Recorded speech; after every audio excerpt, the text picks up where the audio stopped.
Hello, welcome to episode 154 of She Creates Business, a podcast for wedding pros. This is your host, as always, Kinsey Roberts. Welcome back to the show. This episode has a heavy topic attached to it. It's a bit of a, quote, breaking news episode, I guess you would say. I thought it was important to cover it as it was happening so that we can all learn and grow together. I will prepare you for the episode a little bit, and then we're just going to get right into it. Yesterday, Buzzfeed News broke an article that said Pinterest and the Knot Worldwide will stop promoting wedding content that romanticizes former slave plantations. And there is an article on Buzzfeed, of course, as I just mentioned, that shares in detail why and how Pinterest and the Knot Worldwide are doing this. I'm going to link to that article in the show notes so that you can read up on it and see what steps they are taking. So essentially what this means is wedding venues that are former slave plantations will have their content heavily looked at by the Knot Worldwide and Pinterest to make sure that they are not glorifying or romanticizing those plantations and that they're not glossing over the history of that plantation in their marketing content. So if they are using words like charming, historical, elegant, things of that nature, and they're not sharing the full history, that they will have their reach reduced significantly. Pinterest specifically has said that they have begun already de-indexing venue content that are from plantations that are former slave plantations. So this is an important topic as human beings, first and most importantly. It's an important topic as wedding professionals. This is a show for wedding professionals, and that's why I'm covering it. Brittany and I say this in the very beginning, but I'm going to say it one more time for you. We are both white women, if you are new here. And we fully recognize the privilege that comes with that. And I speak for myself, but I know that Brittany feels the same, but I'll speak for myself and say I fully recognize that privilege. I know Brittany does as well. We wanted to have this conversation because, like I said, it's important to us as humans. It's important to us as wedding professionals. And I'm chatting with Brittany because she is the publisher and editor-in-chief of Love Inc. magazine. And so inclusivity in all of its aspects is extremely important to her. I want to tell you just a little bit about Brittany so you kind of know where she's coming from here in the industry. She, like I mentioned, is the editor-in-chief of Love Inc. magazine. It's the leading equality-minded wedding magazine, a print publication, and blog. Her inclusive efforts have been celebrated by the New York Times, The Advocate, Out Magazine, Refinery 29, New York Daily News, Cosmopolitan, and more. She's a founding member of the Isle Society, a member of the 2018-19 North American Advisory Board for the International Academy of Wedding and Events, and a 2019 Not Pro educator. So join us as we just discuss this article. And like I mentioned, friends, it just came out yesterday as we record this. So we are learning and growing along with you. And I really want to have an open discussion about this. Please feel free to comment on Instagram, shoot me an email, share this episode if you agree that this is an important topic, and let me know how we can do better and how we can cover this topic even better. Here we go. Let's talk with Brittany from Love Inc. about these recent changes that the Knot Worldwide and Pinterest will make to venues that are former slave plantations. Brittany, welcome to the show. Thank you so much for having me here. Excited to talk about this because I think it's a really important topic that needs to have the conversation around it. So here we are. Here we are. I agree. We were just discussing this offline, friends, that we both feel a little nervous to talk about this topic, but we were also in full agreement that we both wanted to have a hard conversation because it's extremely important. And Brittany, those are Brittany's words that, it's a hard topic, but it's a really important topic. And I couldn't agree more. I just wanted to mention really quickly, if you couldn't tell from the title, we are talking about some news that was launched yesterday as we record this, which was December 4th, 2019. We're talking about some news that was shared by Buzzfeed. And that news was that Pinterest and The Knot have both agreed to stop promoting wedding content that romanticizes former slave plantations. That is the title of the article. I'm going to put the article in the show notes of this episode. So as you can imagine, that means essentially plantations, not essentially. That's what it means. Anything that was a former slave plantation, a former slave place in the South or otherwise, they're going to stop promoting that wedding content. And we're going to get into the details of what that means. But Brittany and I are here to talk about this with you. And really, I'm here to facilitate the conversation. And Brittany's here to talk to us because we both agreed, first of all, we want to get this disclaimer out of the way that we are both white women. So if you're new to both of us, we are speaking about this from the perspective of professionals in the industry. We understand that we have a level of privilege that a lot of other people do not experience being white women in the world, operating in the world. So please understand that we are very well aware of that. And then that we are coming from this topic from that perspective. Brittany, is there anything you want to add to that? Yeah, 100%. Literally, that was the first thing that was going to come out of my mouth is that I do, recognize white privilege that I've had my entire life. But I also believe in the importance of inclusivity. And those of us who are white, we have a certain level of responsibility to marginalized communities, to lift them up, to support them. And, plantation weddings are just one example in the wedding space that takes a community and that has been suppressed and romanticizes it. So I think it's important to have this conversation. I applaud the Knot and Pinterest for making those moves. So, yeah. All right. Well, let's dig in. Can you I know I summarized a bit, but why don't you summarize a little bit what the Knot and Pinterest, and by the extension, when I say the Knot, I also mean Wedding Wire. They are owned by the same company now. So they both agreed to that. Talk to us a little bit about what this means logistically for these wedding venues. So the guidelines say that, and I've talked to the Knot about this, they will prohibit any vendors, and this is a quote from them, they'll prohibit any vendors on the Knot or Wedding Wire from using language that romanticizes or glorifies a history that includes slavery. We will remove any vendors from our sites that do not comply. So it's about the language and using that language as a marketing tool. If you go to a lot of plantation websites, they often have a history tab.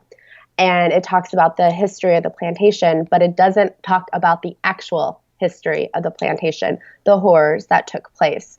And that's a problem because the word plantation is synonymous with slavery, like in the story, right? That's right. But that part is being whitewashed and it's not being discussed. And it's being used as a marketing tool as if it's, this beautiful aesthetic, and it's disgusting. Yeah, there's a lot of history, as you mentioned, that is not being shared on those history tabs. Of course, because from a marketing perspective, that's not the best story to tell, right? That's not those 9 squares on the grid that people want to see when they're considering where they want to get married.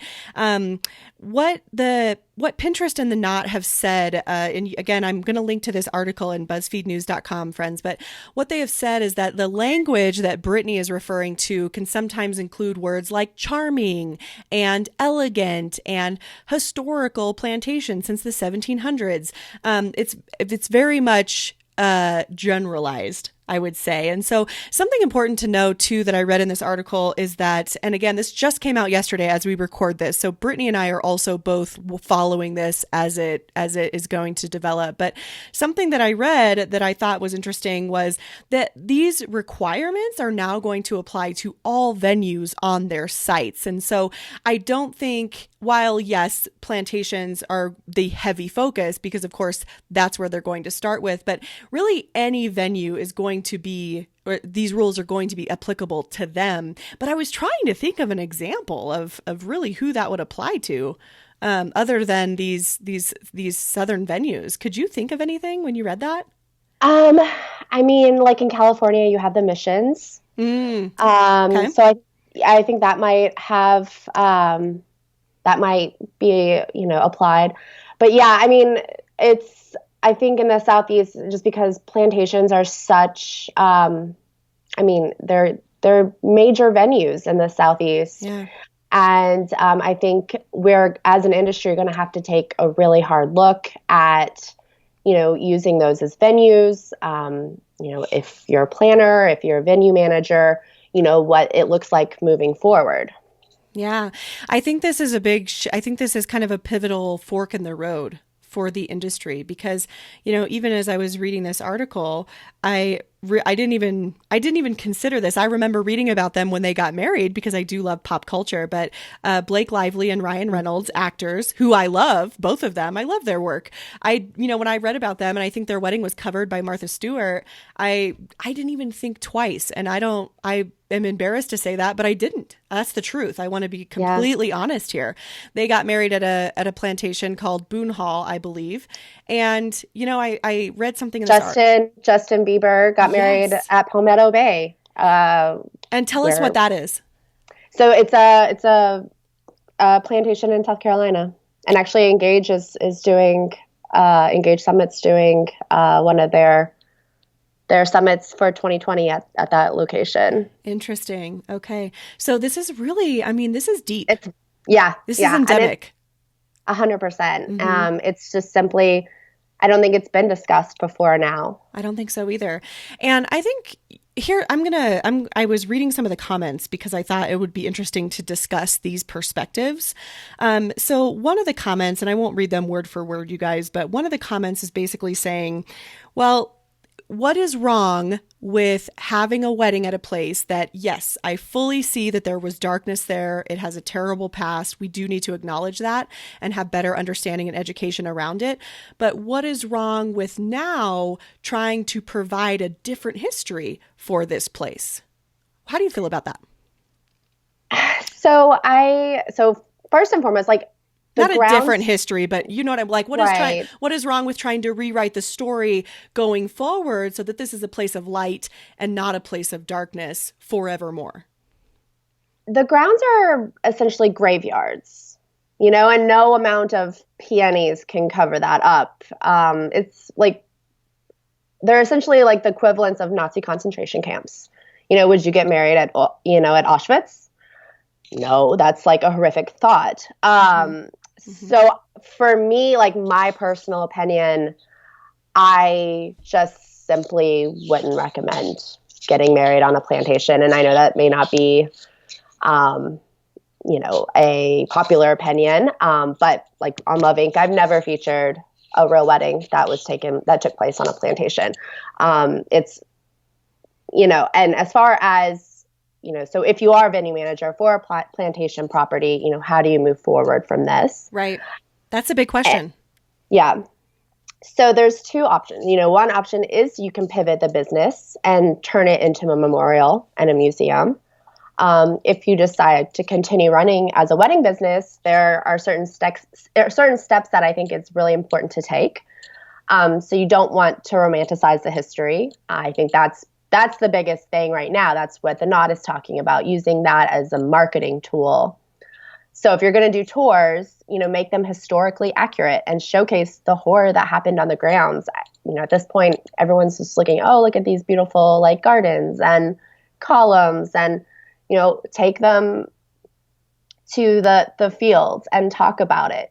I think education is really important, and I think it's really important to showcase the horrors and take responsibility for it. Excuse me. Mm-hmm. And then you want to rebrand, but you also don't want to try to cover it up. So, rebrand yourself and make it, not have use the term plantation, but it's also important to take responsibility for the past. I know I've also been reading the comments, and a lot of people, say well, the current owners have nothing to do with what happened 100 years ago. Right. I've read those as well. Yeah. What do you think about that?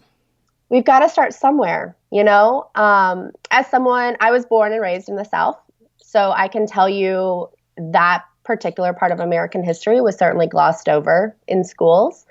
So it's time to start, owning it. I would start, changing the name and then having a section on your website dedicated to the real history of the location, not sugarcoat it, not whitewash it. And I also read that there's some state laws that don't allow the change of name of historical sites. So it's well, I can't change my name because legally it cannot do so. Yeah.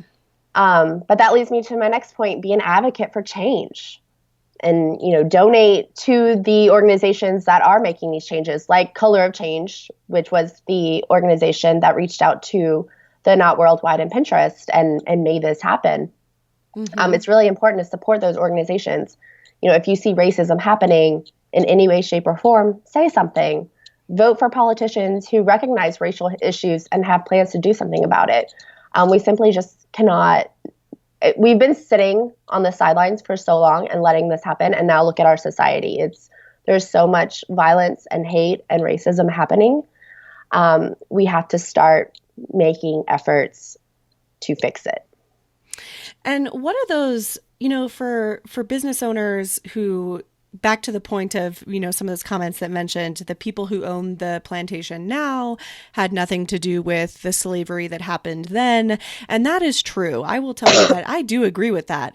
I feel like it's hard to look back and, where does that end? What do we take, where does it end as far as responsibility is concerned? Not that our responsibility ever ends, but what are the actual things I can do to make a difference? And I like what you're saying here, because what you're not saying, I like what you're saying, because you're saying, I'm not trying to completely erase these things from the pages of history. I don't think we should do that. I think history is extremely important for understanding and continued education, as long as it's accurate.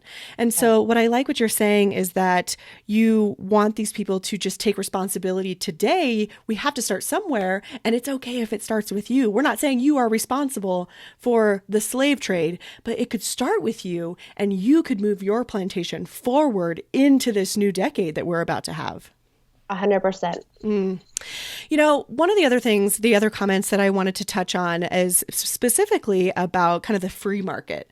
And this was more to do with business directly.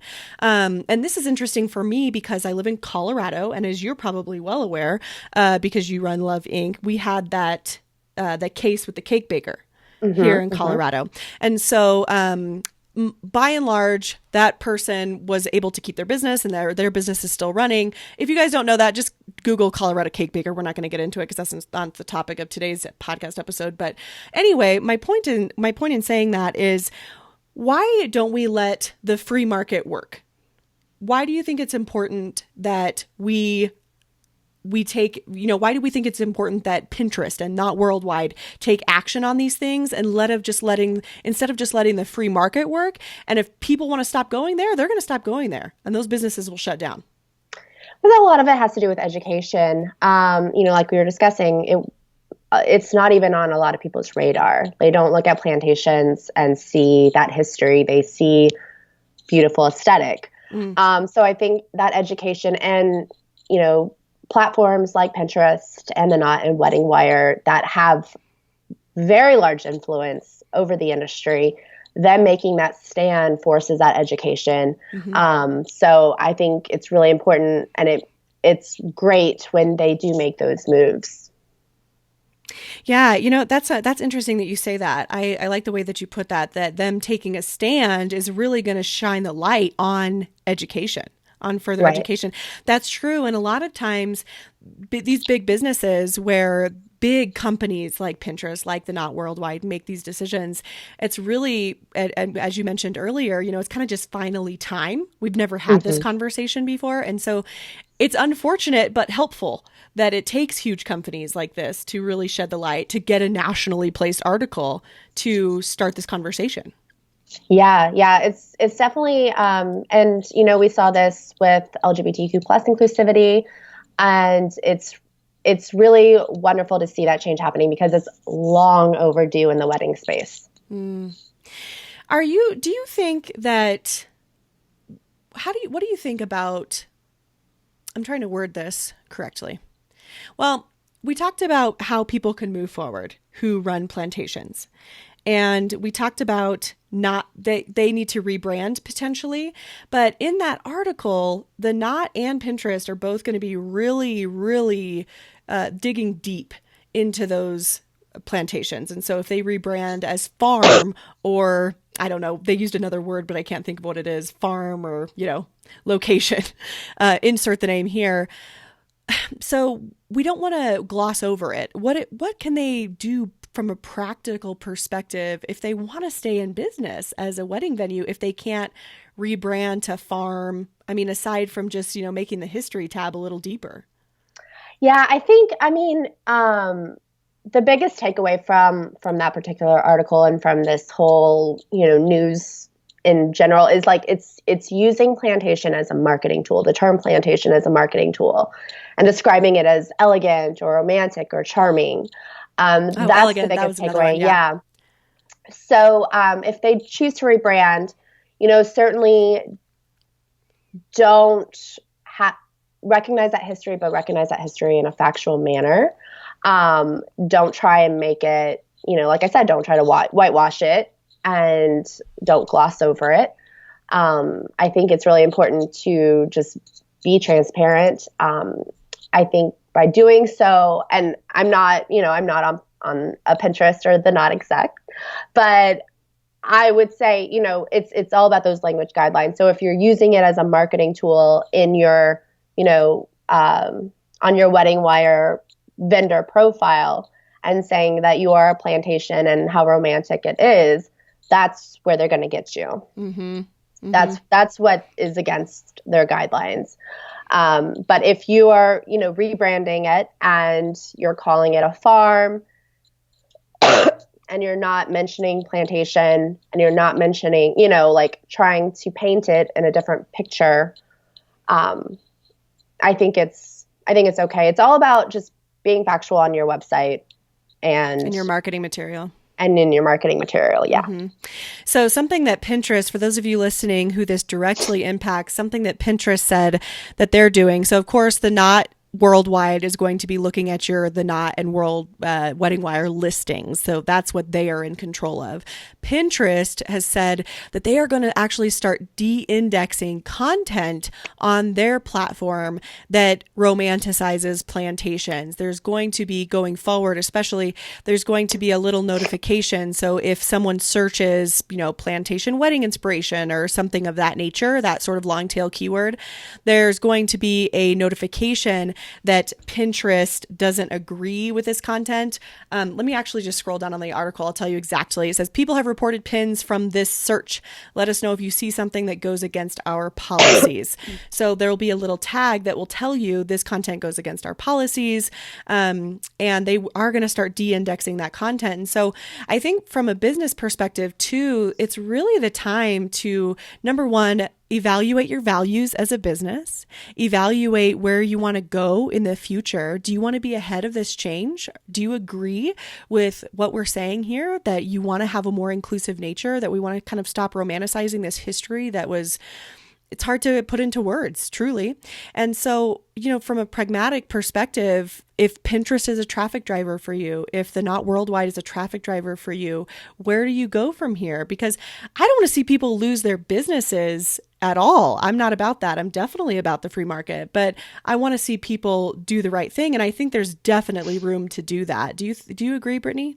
Absolutely. I think it's, it's kind of, we're at a fork in the road, right? You can either ignore it and continue business as usual. But if you look at, the younger millennials, the Gen Z generation, like this stuff is important to them. So not only is it just, doing the right thing and being inclusive, but it's also, being smart and recognizing that couples want to see that inclusivity in marketing. Oh, I like that. Be smart. Be smart with your marketing. I mean, if anything, of course, I hope you have a deeper, I hope on the inside, this is how you feel in your heart, but also be smart with your business. Mm-hmm. Mm-hmm. That's interesting. Any other final tips that you want to offer on this topic? We'll probably have to have you back as this story develops. I know. Yeah. I appreciate you talking about this. Yeah, it really has. Well, I just felt like you're the perfect person to talk about this. You do so much work. You were just working tirelessly in the LGBTQ plus market and industry, and I appreciate that so much. So I just felt like, you have a good handle on communities that have been marginalized. Yeah, thank you. Yeah, it's definitely important, and it's very it makes me very happy to see moves like this happen. It means we're going in the right direction. Yeah. Yeah. Brittany Dry from Love Inc., thank you so much for being here. If you are listening, I would love to invite you to share your feedback with us on Instagram.